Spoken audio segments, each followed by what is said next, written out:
For full episodes as they air, listen to Rants Hollywood Talk on Stitcher, Apple Podcasts, and blogtalkradio.com/GrantsRants. This bonus episode of Grants Rants Small Talk is brought to you through listener support over at patreon.com/GrantsRants and Harry's Razors. Go pick up your free trial shave set over at harrys.com/GrantsRants. A great shave at a fair price. harrys.com/GrantsRants. From the podcast, Grants Rants Hollywood Talk, it's Grants Rants Small Talk. Let the ranting begin. I am joined by Shane Feldman, a motivational speaker, CEO of Count Me In, and a participant on A&E's Undercover High. Welcome to the show, Shane. Thanks for having me, Grant. Yeah, I appreciate you coming on. We're going to get a good inside perspective on a reality show that's perhaps one of the realest ones in the game. We talk a lot about reality TV on this show, and a lot of it is reality in quotes, but not this one.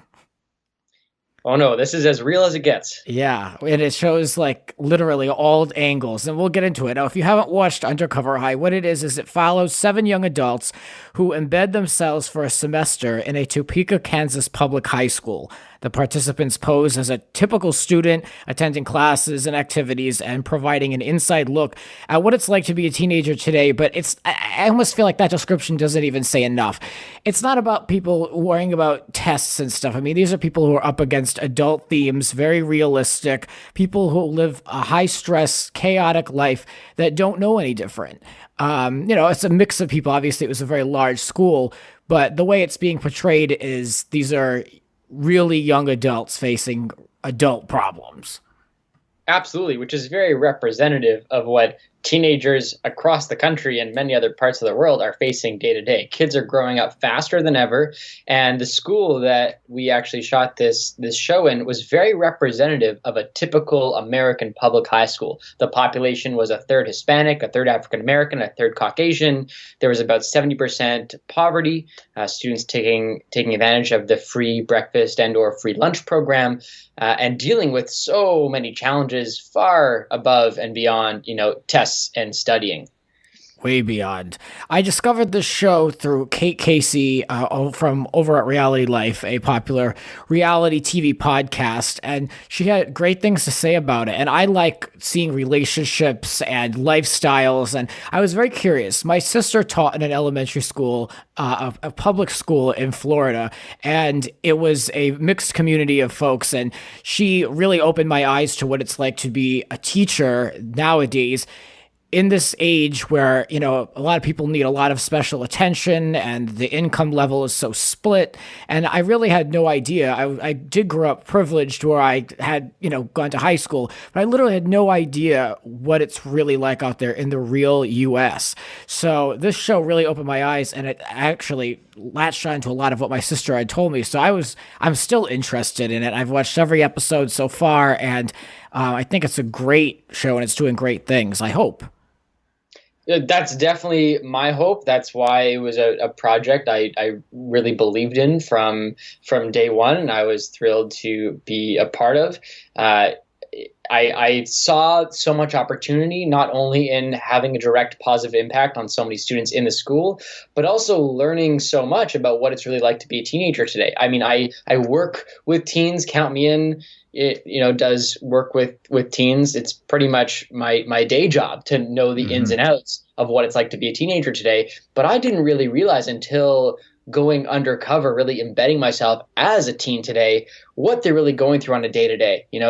Teens are so thoughtful and careful when they build these massive walls that they architect to keep adults out. They put up all these brave fronts to, protect themselves, keep themselves safe from being vulnerable. And being a peer, those masks are taken off. So you really kind of get to see these teens for who they are, what they're struggling with, which, has really given me a massive advantage in knowing how to better support them. I feel like I am better equipped now than ever before to really be a true mentor a positive mentor for teens across the country because I feel like I have this very unique firsthand insight as to what they're going through. Yeah, I mean, you really are like a handful of people of a young adult age that have experienced this, literally being embedded as a student in the seats next to these people and not like a guidance counselor or, someone to the side. I mean, you really have lived this life, which is kind of incredible if you think about that small select group of people. So how has this affected your business? Honestly, I think it has really made me way stronger of a mentor than I ever have been. When I get on stage in a school or at a student conference, I'm able to connect with students on a far deeper level than I've been able to in a decade, since I was starting high school myself. And so it's definitely given me an advantage there. But about half of my work now has evolved into working with educators and parents, helping them better understand their students and better connect with their own students. And this experience and my time being undercover as a student, working as a peer, has really kind of given me some insider knowledge that I'm so eager to share. So it's certainly benefited the kind of high value content I'm able to now deliver regularly to educators and parents that I work with on an ongoing basis throughout the year. There clearly are a lot of challenges that go into this, especially in this country right now, and just the financial divide between people in class and cycles of poverty and beyond. How do you feel? Do you feel confident that that things could change in the future? I mean, what's the realistic point of view to take? It's such a big monster of a problem when it comes to this. It is, and I think the underlying issue is far more simple. And I think once we open our eyes to it, we're going to start to see these incredible changes and finding our way back to balance. The biggest issue that I found that struck me while I was undercover is this growing disconnect between teenagers and adults today. That includes parents, educators, mentors. Teens are growing up feeling more misunderstood than ever before. And what they need, what they are craving more than anything, is for us as adults to just show up, to really see them and hear them for who they are, for what they're going through, and show up with true empathy and compassion, because they're not getting that online, which is where they're spending most of their time these days. Social media, smartphones, the whole digital world is really consuming in a lot of ways. And it's not, I think the argument is completely invalid as to whether, smartphone, social media, all that is good or evil. I think that's the wrong question. It really is just a vehicle. The issue is we don't have a balance, right? There's a real dependency on devices in the digital world right now. And the issue with that online space is that especially when you're a teenager, you are not getting the kind of support and empathy and understanding that you crave as a human, right? So teachers have this incredible opportunity and, in my opinion, a responsibility to show up in their classes every single day, not just with a curriculum, but more importantly, with that empathy, with that compassion and understanding, just really holding time and space for these kids. And parents have the same opportunity every night at the dinner table. I think the first thing we need to do in order to lead a more positive shift on a national level is to have a no cell phone rule at the dinner table. Something that simple, is going to start to create these meaningful connections between teens and the older generation, which right now is seriously lacking. Yeah, I mean, I can relate even as an adult. I definitely use social media and texting to replace certain interactions. I mean, I live on my own. My family is on the East Coast, and that's my excuse for it. But yeah, I mean, I even as an adult, I mean, I wish almost in a way I was coming up. I graduated high school in 2007, so Facebook had just crept on the scene that time. But I can't imagine now, and I feel like I'm already fallen victim to that whole thing. So it's so important what you're saying. Now, this experience, how were you approached for this? I want to know how the whole production side of this came into your life. I was approached for this because of two main reasons. One is my work with teens over the last 8 years. I've been running Count Me In for nearly a decade now, and I've been speaking in schools and working with students in various capacities for 8 years as a motivational speaker, and started working with educators. So I definitely had my work experience going for me. And the second piece, just as important, if not more so, is that I look like a 12-year-old myself. So, Yeah. those two pieces really played together. What we needed were people who kind of understood the minds of students, were able to go in and make a positive impact, and also looked like a student themselves. And how were you approached? Was it through a production company? Did you have to just take a few meetings and learn of this project? Yeah, I was reached out directly because of my work. Okay, right. And as I've watched the show pretty closely, it looks like it was shot exactly a year ago. There's things from March of 2017 in the background. Is that correct? Yep, it was the spring semester of last year. Mm-hmm. Was there a reason they held on to it for so long? I know obviously production can take a while, but I'm curious if they had to give it a leeway, a period of time for the students, or if there was some type of legality behind it. Tons of things go into post productions, as I'm sure you can imagine. We shot for a full 4 months. So think about the amount of footage, and to turn anything like that into a season of 11 episodes is quite the feat. I think. Yeah.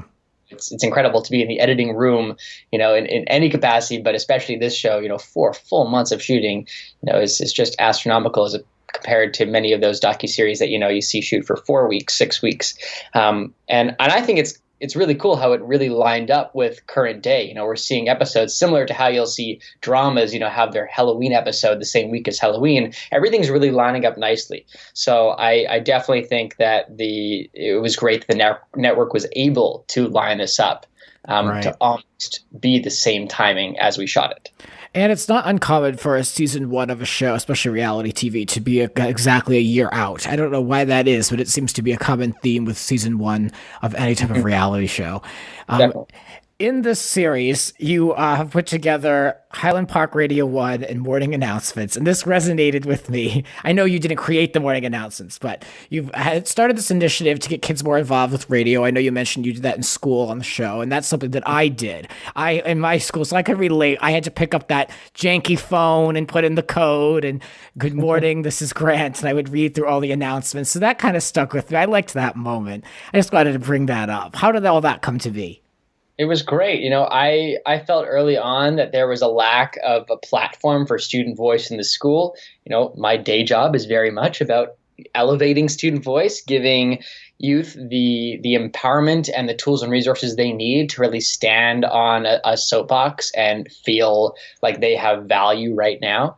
And I felt like Highland Park lacked that kind of opportunity. So I took it upon myself to create something that would not only provide that platform for student voice, but also unite students from different cliques, from different backgrounds, and from different clubs in the school, and bring them together.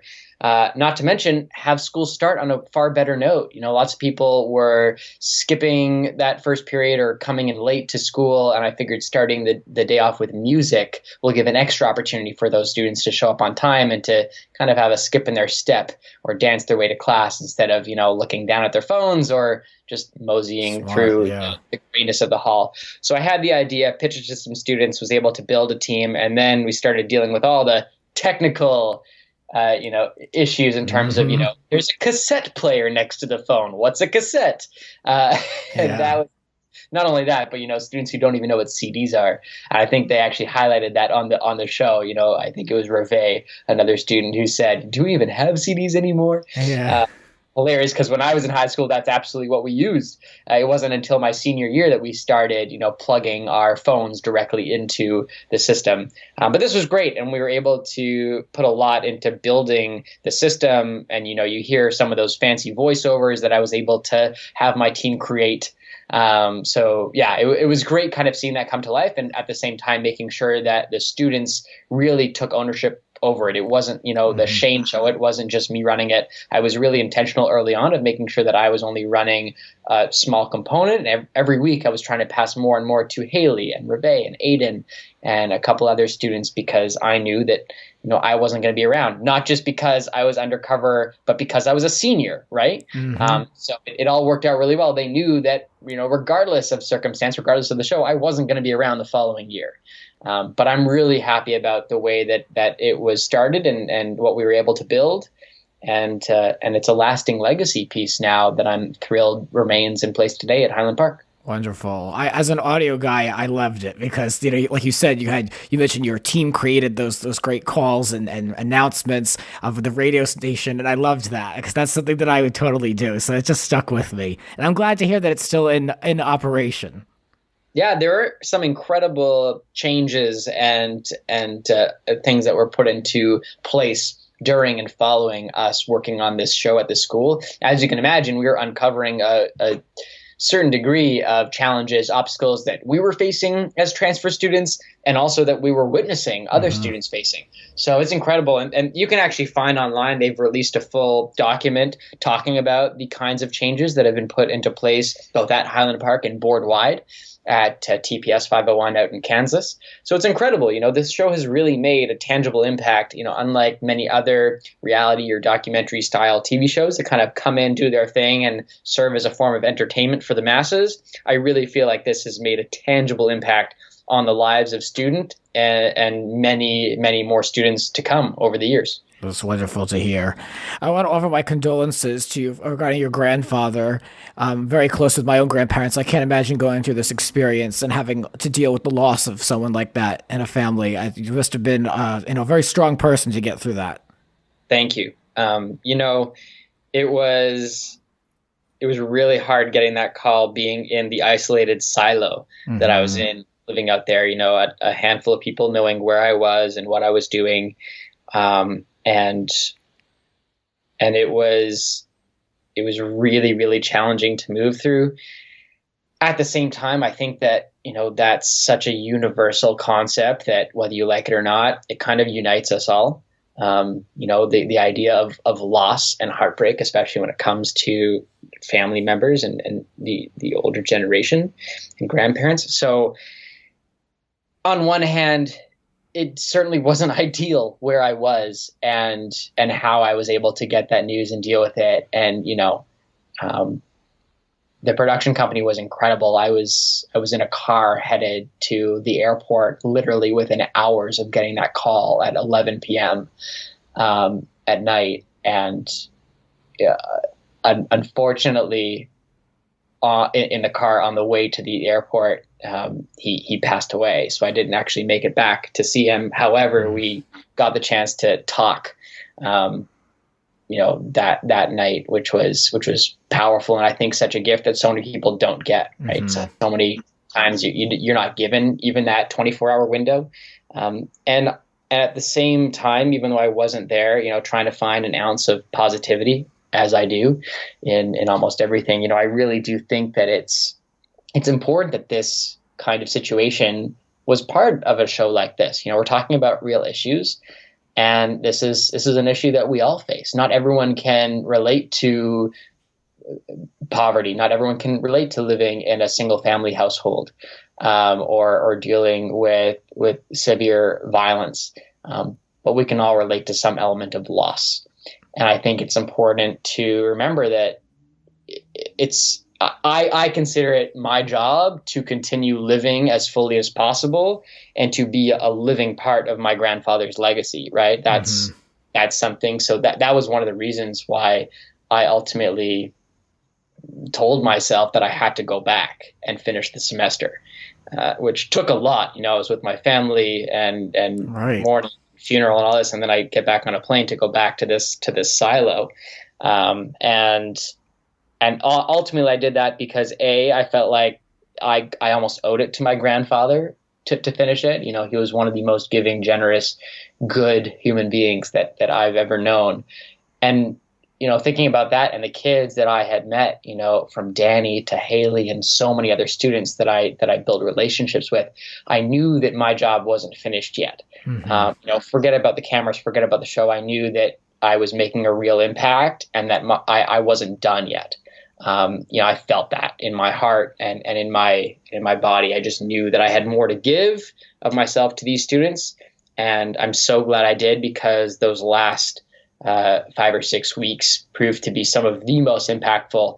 And, where we are in the season right now, that's all coming up, from prom to graduation, everything in between.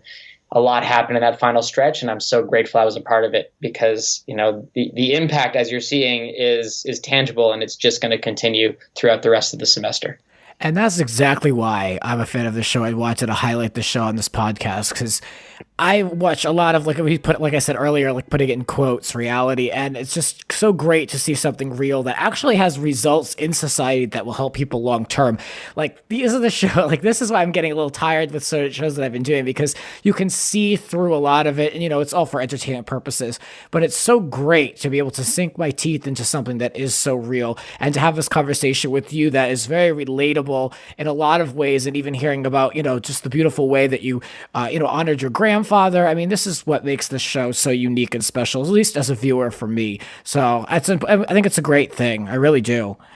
However, I want to know, obviously you've probably gotten this question a million times, but you had no idea who the other participants were, did you? Officially, no. We were never introduced. We never, nothing like that happened. I can speak for myself that I certainly had suspicions. And where we are now, we saw a little moment. Yeah, we saw a little moment when Nikki was gonna when she promoted that girls group on the announcements. Yeah, this moment of something's going on here, right? Yeah, you are incredibly mature and driven and motivated, and I wonder what's going on here, right? So I certainly had that with others as well, but it certainly wasn't like producers were coming up saying, "Hey, these are the other people undercover with." That certainly never happened in any capacity. I'm actually quite impressed at how well they were able to keep us separate. And I value the way that they did it on the show. Would it have been way easier, going through it, feeling less alone and isolated? Sure. But I think it would have also messed with our storylines. As you can see, we're all hanging out with different people for the most part. We've all made different friends in different groups at school. We're all impacting different people. And I think it was really nice that we were all, for the most part, able to keep our storylines fairly individual, because it's giving you a more holistic perspective of what's going on in this school and in the lives of these teenagers. Right, because at the talent show there was a shot, and I think there were like three different participants all in one shot, and I thought it was interesting. What a coincidence, to see like them all kind of in one corner of the room for a moment. I picked that up, but I'm in full belief that what we're seeing is accurate and not for interpretation through production. And, I actually really do believe this show. So I'm glad that, it seems legit. Nothing is staged. Nothing, it wasn't like a directed production. No. These are just cameras in a high school watching what's happening. Right. And that's the thing. I'm jaded, because I watch so many shows that are a little bit slanted in one direction. And that's why I do enjoy the show, because I really am completely on board with it. And it's nice. It's hard to do. You don't want to look foolish. So I look for shows like this, also on A&E, Leah Remedy's Scientology, like that. Yeah. Oh, that show is so well done. So things like that is what really resonate with me. Absolutely. I think as a society, we are all craving content that is real and raw, right? We've had enough of people trying to pull the wool over our eyes. And I think we are, especially with the addition of things like VR, all we want is for things as real and tangible as possible. We're just seeing that as a theme, just as an example, right? Everything, we have, I think, less interest in things that are not relatable and more interest in things that we can kind of feel and touch and believe. Right. You mentioned students like Danny, and the process is long, and it's a tough group of circumstances over there. Knowing that you're only going to be there for one semester, did you ever experience feelings of guilt or wondering how these kids would react once they find out that you were there, even though you're there with the best of intentions? These are people with tough backgrounds, some of them. Did you ever have mixed emotions about this process while in it? There were definitely moments that I felt, call it nervous about, how students would feel at the end. Right. And I almost think bittersweet is the appropriate term, but honestly, comparing it to when I work with students in my regular professional capacity or as a speaker, I'll often go in for just a day and build real genuine relationships with students and then leave sometimes after just an hour, right? Being in a school. So this to me was such a gift of an opportunity to be not just for a full day, not just for a full week, but for a full semester, immersed with students really making an impact. So I just knew that I was giving my all, that I was being as authentic as humanly possible, and that I was really doing my best to undercover mentor these students and support them while honestly trying to learn from them and better understand them at every opportunity. And I know that they felt that. And I knew just a few weeks into it that, there were really, there's genuine communication, genuine relationships being formed regardless of circumstance. And that's what mattered most. And that's what carried me through. And we haven't gotten to the end of the series yet. So I want to be careful not to say any more, but you'll certainly see how that unfolds, because we're definitely not going to leave you with a cliffhanger at the end in terms of what the reactions were when students found out. So you'll have to see for yourself during that finale. Yeah, I'm looking forward to that payoff, for sure. I think that as a viewer, as we all were. I was looking forward to that from the very beginning, right? We had to wait 4 months, so now you're going to have to wait almost the same amount of time. On a side note, what is there to do in Topeka? Do you have any fun? It's a great question. Certainly not in abundance, as someone who has spent most of his time between major cities, New York, LA, and Toronto. There's such an abundance of opportunity. Topeka certainly lacks in that area, and I resonate with the students in terms of not having much to do. I feel like that was even more of a motivation for me to get involved in and start my own clubs and opportunities at the school. And there was an abundance to get involved with at the school, which is nice, if you kind of knew where to look. And that was actually one of my suggestions and support points to the administration team. I wanted to make it even easier for students, especially new students, to find those opportunities for involvement. I ended up getting to school early. I was on the bus to get to school around 6:30 in the morning, and I didn't leave school most days until around 5 p.m. So I was really spending most of my time at school between radio, then classes, and then some kind of after-school activity almost every single day. That's really where my social life was, where my fun was. That's what there was to do in Topeka. And, the rest of the time, I got really into cooking. Well, you know what? You were there. Clearly, you took this job seriously. You had a job to do it, and you poured yourself into it. And, I give you a lot of credit. So, good. You want to make the most of it, right? Not just, to give the best yourself and to support students, but because you want to find joy in it. I wanted to have a good time. I didn't want to, suffer my way through the 4 months. And I already know, I preach this all the time. This is how I kind of turned my initial high school experience, my first high school experience. How many people can say that? That's how I turned my first high school experience around. I started from being a really disenfranchised, lonely freshman in a new community to getting involved, making friends, and really changing the whole trajectory of my life, my career, by getting involved. So I did the same in Topeka, right? Just finding those opportunities. And if you look for them, they are there. And you know what? If they don't exist, you can start one up, like I did the radio station. And with Count Me In. Let's talk about that. I want to, obviously, for those who aren't listening, Count Me In is the largest youth-run organization in the world, people. It's a lot of the themes that, just doing my own research, or, leadership, training, community building, all very positive things. Why don't you speak to a little bit more about that, if you wouldn't mind? Sure. Well, as you said, Count Me In is now an international organization. We have really been pegged as a global youth empowerment incubator. So developing and delivering all kinds of programs, media content, school tours that engage students, motivate students to get involved in some meaningful way, and then we support them and give them coaching and mentorship in order to build their own local projects, service opportunities, sometimes even socially conscious businesses, and all kinds of other clubs and projects. And over the last decade, we've reached around 10 million students, just over, in 104 countries worldwide. And this all started as a small school project, literally born out of my locker and inspired by what started as a really rough transition into high school.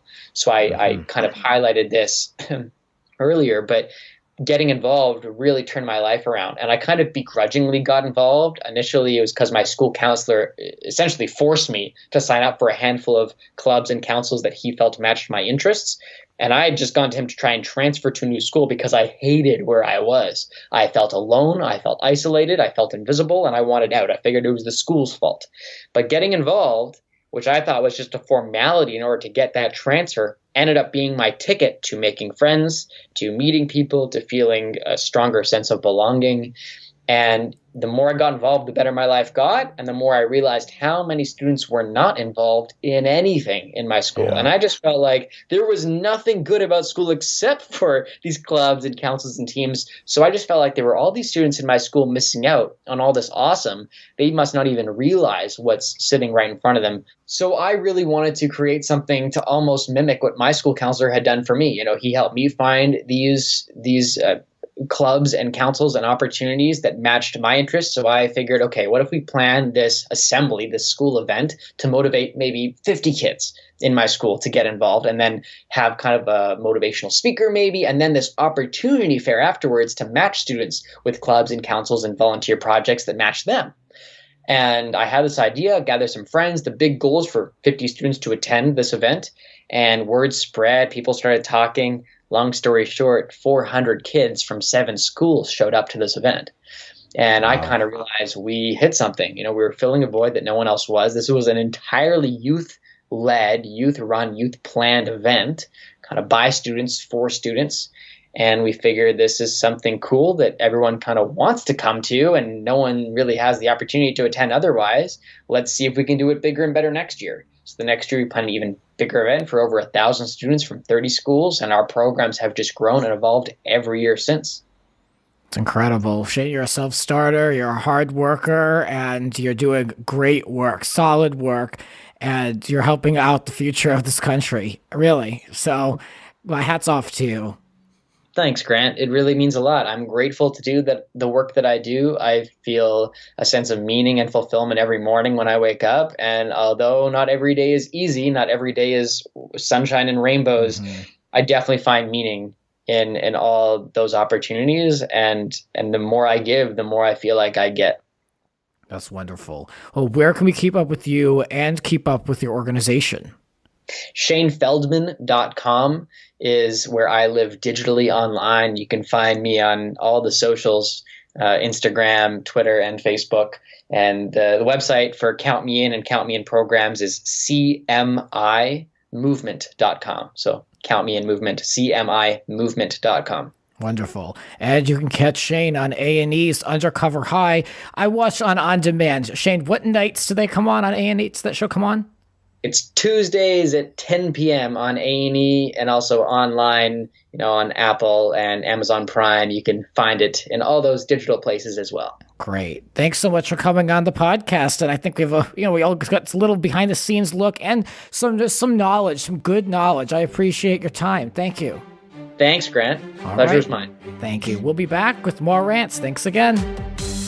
This has been Grant's Rants Small Talk. Want more? Join the full conversation on Grant's Rants Hollywood Talk podcast on Apple Podcasts, Blog Talk Radio, and in the links below. Thanks for listening. This episode is brought to you through listener support. You can support the podcast by going to harrys.com/grantsrants. Harry's has stripped out unnecessary features like a vibrating handle, who needs that, and those unnecessary costs to deliver customers one perfect razor at an amazing price. I recently switched to a new ergonomic razor that they sent me, and I have to say it's so easy to shave, and I don't know why I didn't do this years ago. Harry's is so confident that you're going to love their blades that they'll give you their trial shave set for free when you sign up at harrys.com/grantsrants. You'll get a weighted ergonomic razor handle that I referred to, 5 precision-engineered blades with a lubricating strip and trimmer blade, rich lathering shave gel, and a travel blade cover. To support the show and pick up a free trial set for yourself, head on over to harrys.com/grantsrants.